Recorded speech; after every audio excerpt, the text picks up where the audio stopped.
Hello friends, कैसे हैं आप सब। आई होप आप सब अच्छे होंगे।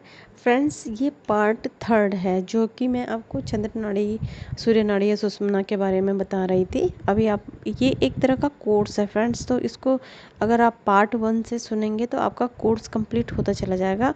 आप अपने कोर्स में आगे बढ़ते चले जाएंगे और अपनी लाइफ में इसे ज़रूर से ज़रूर यूज़ करें और अपने को बहुत बहुत पावरफुल बनाएं। ठीक है फ्रेंड्स, तो आज मैं ये बताऊंगी कि अब तक आपको नाड़ियों के बारे में पता चला है। अब तत्वों के बारे में है ना, तत्वों के बारे में मैंने काफ़ी हद तक बता दिया था, लेकिन अब आपको एक और तरीका बताऊंगी किस तरह से पता चलेगा कि आपका कौन सा तत्व चल रहा है। तत्व जानने के लिए कई सारे तरीके है जो कि मैंने आपको एक पहले भी बताया था कि इस समय कौन सा तत्व चल रहा है, उससे कैसे आपको पता चलेगा, है ना। एक और तरीका मैं आपको बताती हूँ।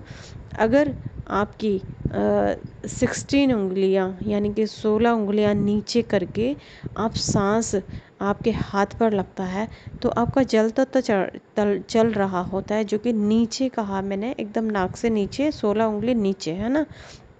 आप पे नाक की, आप नाक से हवा लेंगे जोर से, आपको पता चल जाएगा कि आपका कौन सा तत्व चल रहा है। ठीक है, तो इसमें जल तत्व होता है नीचे को उंगली करके। अगर 12 उंगली नीचे छाती से थोड़ा आगे रखें, मतलब एकदम नीचे ना रखें, थोड़ा सा आगे करके रखें, 12 उंगली, है ना, सांस टच हो रही है तो आपको पता चल जाएगा कि इस समय अगर सांस टच हो रही है तो आपका पृथ्वी तत्व चल रहा है। अगर आपका अगर आपके नथनों में चारों तरफ घूम रही है हवा, आपके हाथ में कहीं भी टच नहीं हो रही है, तो समझ जाना चाहिए कि आपका आकाश तत्व चल रहा है ना फ्रेंड्स। तो अभी आपको और भी है इसमें, जल तो पृथ्वी तत्व आपको बता दिया है मैंने। सांस भरें अपनी नाक में और 4 उंगली हाथ रखें, श्वास छोड़ें। सांस आपके हाथ में टच हो रही है अगर, तो समझना चाहिए कि अग्नि तत्व चल रहा है। मतलब 4 उंगली हाथ रखें, मतलब 4 उंगली रखें हाथ की, और देखें कि मतलब कि आपका कौन सा तत्व, मतलब सांस आपकी टच अगर हो रही है तो अग्नि तत्व को समझ जाना चाहिए।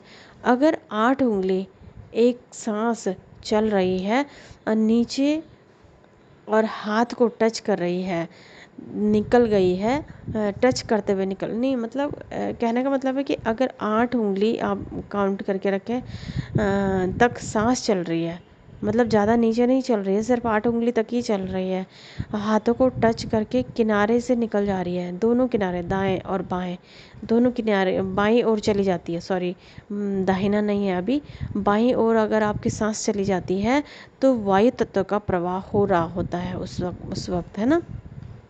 अगर 4 उंगली, अभी मैंने बताया है ये, अगर 4 उंगली हाथ रखें और श्वास छोड़ें, मतलब अगर आपका 16 उंगली नहीं है, 12 उंगली नहीं है और 8 भी नहीं है, सिर्फ 4 ही उंगली तक आपकी सांस जा पा रही है और आपके हाथ को टच करते हुए ऊपर की तरफ चली जा रही है, तो इसको अग्नि तत्व समझें। क्योंकि ये मैंने ठीक से नहीं समझाया था, इसलिए मैंने दोबारा इसको कहा है। ठीक है, तो इस तरह से आप अपने तत्व को समझें। अब तक मैंने आपको ये बताया था कि आपका कौन सी नाड़ी चल रही है ना। और तो आज मैं तत्व के बारे में, क्योंकि नाड़ी तक तो आपको ज्ञान हो गया, लेकिन आपका तत्व का ज्ञान होना भी बहुत ज़रूरी है, तभी आप अपने कार्य में सफलता हासिल कर पाएंगे। अगर आपके मन में, हाँ, एक और तरीका फ्रेंड्स, एक बहुत ही मज़ेदार तरीका है। ये तो मैंने आपको उंगलियों के बारे में बताया था, अब एक और भी आप इसमें लिख लीजिए। अगर आपके मन में, आप किसी ज़रूरी काम से गए हैं और आपको ये तत्व, आपको ये सब का उंगली आप किसी और के सामने नहीं कर सकते हैं, हाथ का नहीं कर सकते, कितनी उंगली हो रही है, क्या हो रही है ना, ये सब करना बहुत मुश्किल हो जाता है दूसरे के सामने।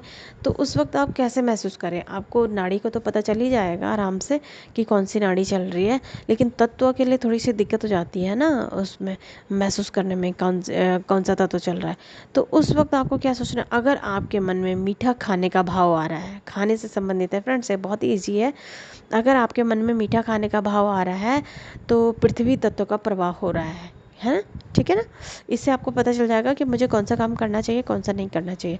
अगर जामुन, आंवला, या अगर आपकी मतलब ज़रूरी नहीं है कि ये खाने का मन करे, वैसे भी इसका ये खाने का मन किसका करता है जल्दी से, और या आम की गुठली, या रस, किसी कसीला रस टाइप का आपका विचार आ रहा है मन में, खाने का अगर मन भी नहीं कर रहा है और आपके मन में अचानक इस तरह के विचार आए हैं, या इस तरह की बात हो रही है उस वक्त, है ना, कसीला टाइप का जो होता है, तो वो जल तत्व का आपके शरीर में उस समय जल तत्व का प्रभाव चल रहा होता है। ठीक है फ्रेंड्स, ये सब आपको मालूम होना चाहिए, छोटी छोटी चीज़ें ये बहुत इंपॉर्टेंट होती हैं।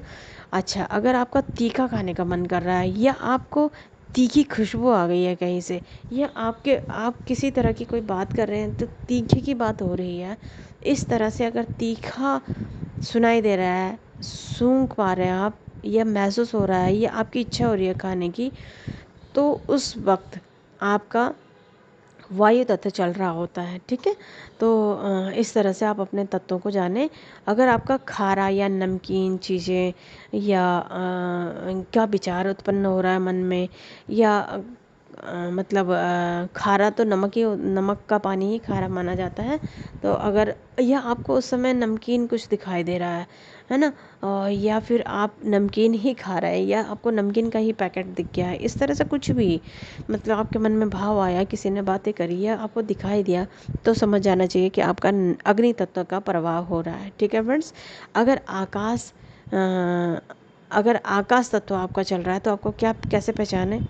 कड़वी चीज़ें, करेला, जैसे कि नीम, या किसी तरह की बात हो रही है, आपको दिखाई दिया, या पेड़ ही आपको दिखाई दे, नीम का कभी कभी दिख जाता है, या आपको बेल ही दिख गई अचानक, आप मतलब बहुत इंपॉर्टेंट काम आपका हो रहा है, या उसके बारे में बात हो रही है वहाँ पे, मतलब होने ही वाला है आपका काम, तो उस वक्त अगर आपको करेला दिख गया, नीम दिख गया, या नीम का पेड़ दिख गया, या उसके बारे में डिस्कस हो गया, या किसी ने कुछ बात कही है उस समय, या आपको सुनाई दिया है उस समय कड़वी चीज़ के बारे में, तो उस वक्त अपना काम को रोक ले थोड़ी देर के लिए। ऐसी अवस्था में ध्यान में बैठे, कुछ भी नया ना करें, पुराना आपका काम चल रहा है तो ठीक है। तो इस बात का ज़रूर ध्यान रखें फ्रेंड्स, है ना। आकाश तत्व में काम नहीं करना चाहिए बिल्कुल भी, वो काम में तरक्की नहीं होती है फ्रेंड्स, है ना। जो साधना में लगे हैं वो तो बहुत अच्छी बात है ना। इसलिए इन चीज़ों का ज़रूर ध्यान रखें। और भी मैं आपको थोड़ा बताऊंगी, जब हम श्वास लेते हैं तो 24 नाड़ियों में, नाभि में श्वास जाती है, इन्हें से 72,000 नाड़ियाँ में सांस जाती है, ये तो सभी को मालूम है ना। हमारे शरीर में 72,000 नाड़ियाँ हैं, जिसमें इम्पोर्टेंट 24, जिसमें से भी काफ़ी मतलब डाउन करते करते करते 24 नाड़ियाँ हो गई है, उसके बाद 10 नाड़ियाँ, फिर उसके बाद बहुत ही इम्पोर्टेंट कितनी नाड़ियाँ होती है, 3 नाड़ियाँ, वो आपको पता ही है ना। और ईड़ा, पिंगला और सुषुम्ना नाड़ी, है ना।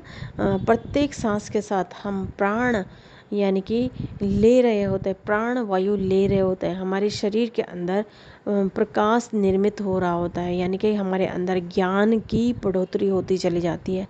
तो ये बहुत हमारे लिए जानना बहुत ज़रूरी है कि हमें क्यों प्राणायाम करना है, क्यों हमें प्राण ऊर्जा को अपने शरीर में लाना है। तो ये सब बहुत ज़रूरी है फ्रेंड्स। तो प्राणायाम ज़रूर करें, अपनी इन नाड़ियों को ज़रूर एक्टिव रखें, अपने शरीर में प्राण ऊर्जा का प्रभाव बढ़ाएं, जिससे आपकी आयु भी वृद्धि होगी, आप निरोग रहेंगे, स्वस्थ रहेंगे, और आप अपने जीवन में खूब तरक्की भी कर पाएंगे, समाज में मान सम्मान भी प्राप्त कर पाएंगे। ये सब नाड़ियों का खेल है फ्रेंड्स, है ना। ज्योतिष शास्त्र में, या आपको मालूम होना चाहिए ये नाड़ियों या श्वासों का ज्ञान कहाँ से आया है। श्वासों का ज्ञान माता पार्वती ने शिव शंकर भोलेनाथ से पूछा था कि मानव कल्याण के लिए कुछ बताएं, तो भोलेनाथ ने ये श्वास विधि को बताया था, जो कि हम इस समय कलयुग के लिए बहुत बहुत उत्तम है। कलयुग में जब प्राण ऊर्जा की कमी हो जाएगी, ये श्री कृष्ण ने भी बताया है गीता में, जब प्राण ऊर्जा की कमी हो जाएगी तब प्राणायाम की आवश्यकता पड़ेगी। और कलयुग में प्राणायाम, ध्यान, योग, यही जीवन का, मनुष्य का उद्धार करने वाली चीज़ें हैं। इनको अपने जीवन में ज़रूर अपनाएं, और सुखी जीवन व्यतीत करें। फ्रेंड्स, तो आज के लिए इतना ही। Thank you so much.